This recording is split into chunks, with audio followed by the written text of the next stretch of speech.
হঠাৎ ফেসবুক লাইভতে খং উঠিল আঙুৰলতা ডেকাৰ। ফটোদবা সমষ্টিৰ প্ৰাক্তন বিধায়িকা অৰ্থাৎ জনপ্ৰিয় অভিনেত্ৰী আঙুৰলতা ডেকাই বিভিন্ন সময়ত লাইভত আহি গুৰুত্বপূৰ্ণ বিষয়বোৰ আলোচনা কৰে। তেওঁ নানান সামাজিক কামত জড়িত হৈ থাকে।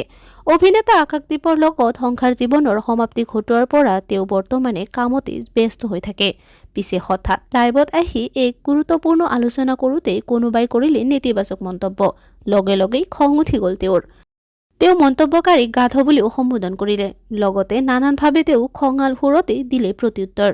পিছে এই গুৰুত্বপূৰ্ণ আলোচনাৰ সময়ত হঠাৎ নেতিবাচক মন্তব্য কৰাৰ কিমানখিনি যুক্তিসংগত কমেণ্টত জনাব। পিছে আপোনালোকে আঙুৰলতা ডেকাক অভিনেত্ৰী হিচাপে নে ৰাজনীতিবিদ হিচাপে চাবলৈ বেছি পছন্দ কৰে কমেণ্টত জনাব। আঙুৰলতা ডেকাক কোনে কোনে আকৌ বিধায়িকা ৰূপত চাব বিচাৰে কমেণ্টত জনাব। ভিডিঅ'টো ভাল পালে লাইক, কমেণ্ট, শ্বেয়াৰ আৰু ছাবস্ক্ৰাইব কৰিব নাপাহৰিব।